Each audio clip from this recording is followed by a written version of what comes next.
ప్లాట్ల కొనుగోలులో మోసపోయిన తమను రాష్ట్ర ప్రభుత్వం ఆదుకోవాలన్నారు సాహితీ ఇన్ఫ్రాటెక్ బాధితులు. ఏళ్లు గడుస్తున్నా నిర్మాణాలు చేపట్టడం లేదన్నారు. దీంతో తాము ఇప్పుడు రోడ్డున పడ్డామని ఆవేదన వ్యక్తం చేశారు బాధితులు. సంస్థ పేరు మీద ఉన్న భూమిని ప్రభుత్వం స్వాధీనం చేసుకోవాలన్నారు. తర్వాత తమకు ఇండ్ల నిర్మాణాలు చేపట్టి ఇవ్వాలని డిమాండ్ చేశారు. లేదంటే తమ ఆందోళనను మరింత ఉధృతం చేస్తామని హెచ్చరించారు. తమకు ఇప్పటికైనా న్యాయం చేయాలని హైదరాబాద్ రేరా ఆఫీస్ ఎదుట ఆందోళన చేపట్టారు బాధితులు. తప్పకుండా న్యాయం చేస్తాం. బాధితుల తరఫున తప్పకుండా ఈ కేసుని ముందుకు తీసుకెళ్లి దీనికి ఒక త్వరలో ఒక లాజికల్ సొల్యూషన్ ఇస్తామని చెప్పి మాకు హామీ ఇవ్వడం జరిగింది.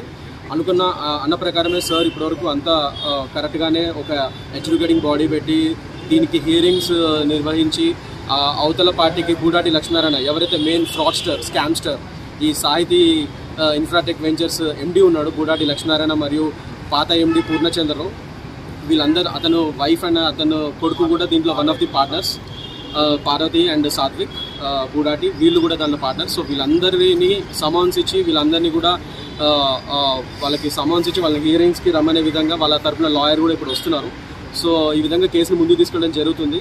అండ్ టు బీ ఫ్రాంక్ ఇది లాస్ట్ స్టేజ్కి వచ్చేసింది, కానీ ఎక్కడో కొద్దిగా నత్తనడక నడుస్తుందని చెప్పి మళ్ళీ మాకు కొద్దిగా అనుమానం వచ్చింది. ఒక ఓన్ హౌస్ ఉండాలి, మా పిల్లలు మేము ఉన్నట్టుగా రెంటెడ్ హౌసెస్లో ఉండకూడదు అన్న ఒక చిన్న డ్రీమ్తో మేము అంతా పే చేసేసుకొని బ్యాంక్స్ లోన్స్ తీసుకొని పర్సనల్ లోన్స్ తీసుకొని గోల్డ్ లోన్స్ పెట్టుకొని అన్నీ పెట్టుకొని మేము ఆయనకి టోటల్ అమౌంట్ పే చేసాం. ఎందుకు పే చేసాం సార్? జస్ట్ ఏదో తక్కువకు వస్తుంది ఇదను కాదు సార్. ఒక చిన్న హౌస్ అనేది మాకు ఉంటుంది, మా పిల్లలకు ఉంటుంది అని. ఇప్పుడు వాళ్ళకి ఎవ్రీడే మేము ఎలా అంటే ఒక నైట్ అల్లాని ప్రేయర్ చేస్తామో లేదో తెలియదు, కానీ ఈ రంజాన్ నెలలో ఎవ్రీడే నేను తనని ప్రేయర్ చేస్తున్నాను సార్. అట్లీస్ట్ మాకు కాకపోయినా ఎవరిదో ఒకటి ప్రే అనేది వీళ్ళకి మా మనీ అనేది వెనక రావాలి. అట్లీస్ట్ ఒక ఫ్లాట్ అనేది కట్టి ఇస్తే చాలు అన్న ఇంటెన్షన్తోనే వీళ్ళు తిరుగుతున్నారు. లాస్ట్ టైం గవర్నమెంట్ కానీ ఈ అధికారులు కానీ ఎవరు ఏమీ హెల్ప్ చేయలేదు. అప్పుడు టీఆర్ఎస్ గవర్నమెంట్ ఉన్నప్పుడు కేటీఆర్ గారిని ఎమ్మెల్యే గాంధీ గారిని మన మైపాల్ రెడ్డి గారిని అందరినీ అడిగాము. ఎంతమందిని అడిగినా కూడా మాకు వాళ్ళు మొండి చేయి చూపించారు.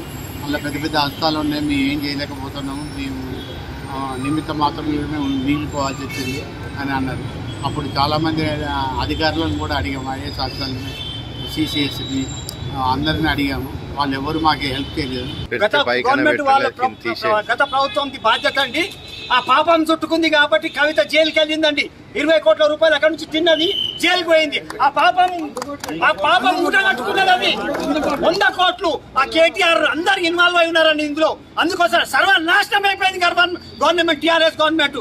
నేను రేవంత్ రెడ్డి గారికి నమస్కరించి మొక్కుతున్నాను సార్.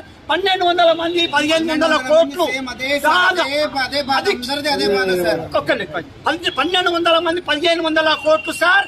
రేవంత్ రెడ్డి గారు మీరు ఎవరెవరు అక్రమాలు చేసి అందరినీ అరెస్ట్ చేసుకుంటూ వెళ్ళిపోతున్నారు. మేము ఇవన్నీ చూస్తున్నాము. మేము పగబట్టి అందరం వాట్సాప్ ద్వారా ఫోన్లు చేసి టీఆర్ఎస్ గవర్నమెంట్ కి బుద్ధి చెప్పాము.